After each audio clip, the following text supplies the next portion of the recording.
Talha bin Abdurrahman bin Auf Quraysh का बहुत बड़ा सखी बंदा से। सखी समझ दो ਤੁਹਾਨੂੰ ਕਿਤੇ ਸਮਝ ਆਉਣੀ, ਤੁਸੀਂ ਤਾਂ ਸਪੀਕਰ ਵੀ ਨਹੀਂ ਲੈ ਸਕਦੇ।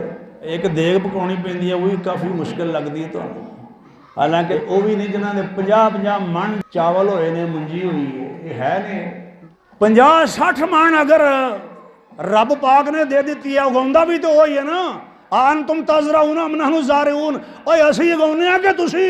ਸੂਰਤ ਵਾਕਿਆ ਅਸੀਂ ਉਗਾਉਂਦੇ ਹਾਂ, ਰੱਬ ਪਾਕ ਫਰਮਾਉਂਦੇ ਨੇ। ਉਹ ਨਾ ਉਗਾਏ ਤੇ ਉਗ ਸਕਦੀ, ਉਹ ਸੁੱਟ ਦਿੰਦੇ ਨੇ ਸਮੇਂ ਬਗੈਰ ਵੇਖਣ ਦੇ। ਬਈ ਅੱਖ ਕਿੱਧਰ ਹੈ? ਮੱਟੀਆਂ ਸੁੱਟੀ ਜਾ ਰਹੇ ਹੋ, ਕੋਈ ਇੱਧਰ ਨੂੰ ਜਾ ਰਹੀ ਹੈ, ਕੋਈ ਉੱਧਰ ਨੂੰ ਜਾ ਰਹੀ ਹੈ, ਕੋਈ ਥੱਲੇ ਨੂੰ ਹੈ, ਕੋਈ ਉਤਾਂ ਨੂੰ ਹੈ।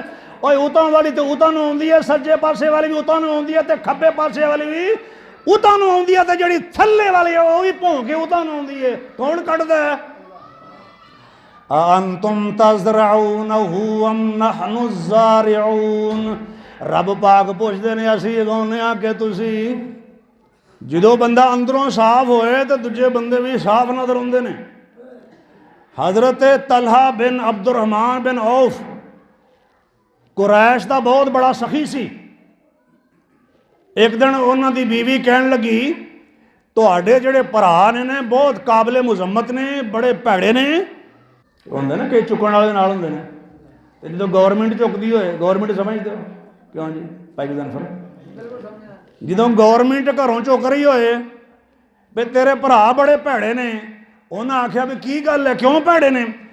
ਕਹਿਣ ਲੱਗੀ ਇਸ ਵਾਸਤੇ ਵੀ ਜਦੋਂ ਤੁਹਾਡੇ ਕੋਲ ਮਾਲੋ ਦੌਲਤ ਹੋਏ ਤੇ ਫੇਰ ਤੇ ਆਣ ਕੇ ਇੱਥੇ ਬੈਠੇ ਰਹਿੰਦੇ ਨੇ, ਤੁਹਾਡੇ ਕੋਲ ਆਉਂਦੇ ਨੇ ਕਿ ਪੈਸੇ ਵਾਲੇ ਨੇ ਖਾਣ ਪੀਣ ਵਾਸਤੇ, ਉਦੋਂ ਤੁਹਾਡੇ ਕੋਲ ਆਉਂਦੇ ਨੇ, ਤੇ ਜਦੋਂ ਤੁਸੀਂ ਮਾੜੇ ਹੋ ਜਾਂਦੇ ਹੋ, ਮੁਹਤਾਜ ਹੋ ਜਾਂਦੇ ਹੋ, ਗਰੀਬ ਹੋ ਜਾਂਦੇ ਤਾਂ ਕੋਈ ਨੇੜੇ ਨਹੀਂ ਲੱਗਦਾ।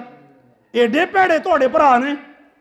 ਭੈੜੇ ਨੇ ਕਿ ਨਹੀਂ ਜੀ? ਬੰਦੇ ਕੋਲ ਦੌਲਤ ਹੈ, ਕੁਰਸੀ ਹੈ, ਇਕਤਦਾਰ ਹੈ, ਸਭ ਕੁਛ ਹੈ, ਤੇ ਸਾਰੇ ਸਲਾਮਾਂ ਕਰਦੇ ਨੇ। ਇੱਧਰੋਂ ਆ ਗਏ ਤੇ ਮੈਂ ਆਖਿਆ ਜੀ ਚੌਧਰੀ ਸਾਹਿਬ ਨੂੰ ਸਲਾਮ ਕਰ ਜਾਈਏ, ਇਹ ਸਾਹਿਬ ਨੂੰ MP MNA ਸਾਹਿਬ ਨੂੰ ਸਲਾਮ ਜਰਾ ਕਰਦੇ ਜਾਵਾਂ, ਤੇ ਮੈਂ ਬਸ ਸਲਾਮ ਵਾਸਤੇ ਹਾਜ਼ਰ ਹੋਇਆ ਸਾਂ। ਤੇ ਬਾਅਦ 'ਚ ਕਿਹਾ ਜੀ ਉਹ ਸਿਫਾਰਿਸ਼ ਸੀ, ਮੁੰਡਾ ਨੌਕਰੀ ਲਵਾਉਣਾ ਜਾਂ ਕੋਈ ਹੋਰ ਗੱਲ। ਓਏ ਆਉਂਦੇ ਨੇ ਕਿ ਨਹੀਂ ਆਉਂਦੇ? ਭੈਣਾਂ ਭਰਾ ਵੀ ਮਿਲਦੇ ਨੇ, ਬੰਦਾ ਖਾਂਦਾ ਪੀਂਦਾ ਹੋਏ, ਤੇ ਜੇ ਬੰਦਾ ਮਾੜਾ ਹੋਏ ਤਾਂ ਮਾੜਿਆਂ ਨੂੰ ਭੈਣ ਭਰਾ ਵੀ ਕੋਈ ਨਹੀਂ ਜੇ ਮਿਲਦੇ। ਉਹ ਜਿਹੜੇ ਭੈਣ ਭਰਾ ਮਾੜਾ ਸਮਝ ਕੇ ਨਹੀਂ ਮਿਲਦੇ, ਉਹ ਚੰਗੇ ਨੇ ਕਿ ਭੈੜੇ ਨੇ? ਮੈਂ ਗੱਲ ਦਾ ਚੰਗੀ ਤਰ੍ਹਾਂ ਤੁਹਾਨੂੰ ਸਮਝਾਣੀ। ਮਾੜਾ ਸਮਝ ਕੇ ਜਿਹੜੇ ਨਹੀਂ ਮਿਲੇ, ਇੱਥੋਂ ਕੀ ਲੱਭਣਾ ਸਾਨੂੰ? ਉਹ ਭੈਣ ਵੀ ਨਹੀਂ ਆਉਂਦੀ, ਇਹਦੇ ਕੋਲ ਕੀ ਲੱਭਣਾ? ਉਹਦੇ ਕੋਲ ਜਾਂਦੇ ਦੂਜੇ ਵੀਰ ਕੋਲ, ਉਹਦੇ ਕੋਲ ਕੋਈ ਮਾਲ ਲੱਭੇਗਾ। ਤੇ ਜਦੋਂ ਮਾਲ ਸੀ ਉਦੋਂ ਸਾਰੇ ਆਉਂਦੇ ਸਨ, ਮਾਲ ਜਦੋਂ ਨਹੀਂ ਤੇ ਕੋਈ ਪੁੱਛਦਾ ਹੀ ਨਹੀਂ, ਹਾਲ ਨਹੀਂ ਪੁੱਛਦਾ ਬਈ ਜਿਉਂਦਾ ਕਿ ਮਰ ਗਏ, ਕੋਈ ਨਹੀਂ ਪੁੱਛਣ ਵਾਸਤੇ ਆਉਂਦਾ। ਭਾਈ ਬੰਦੇ ਤੇ ਇਹੋ ਜਿਹੇ ਹੈ ਨੇ ਭੈੜੇ, ਇਹ ਗੱਲ ਜੇ ਪੱਕੀ। लेकिन गल सोचने वाली है। हज़रत तलहा फरमाते ने ये तो उन्हों का हुस्न अखलाक है। क्यों जी? ये तो नहीं गल समझ आनी। वो चंग वाली के लोगों को गल समझ कोई नहीं आनी है। जरा तवज्जो करो, मैं गल समझा रहा जे।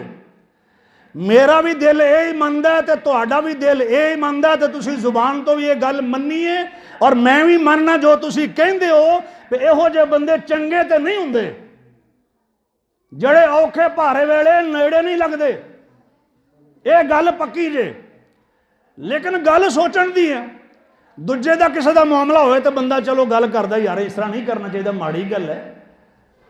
लेकिन चूंकि गल अपनी सी, हज़रत Talha bin Abdurrahman bin of फरमांदे ने ये तो उन्हां दा चंगा अखलाक है भी वो साडे कोल उदों आउंदे ने जदों असीं उन्हां दी खिदमत कर सकदे हां, उन्होंने खुआ पिया सकते हैं। ये तो उन्हों का हुस्न अखलाक है। वो चंगे अखलाक वाले बंदे ने भी वो उदों आउंदे ने जदों असीं उन्हां दी खिदमत कर सकते हैं, तो ये उन्हों का हुस्न अखलाक है। उदों नहीं आउंदे जदों असीं उन्हां दी खिदमत नहीं कर सकते। ये तो उन्हों का चंगा अखलाक है।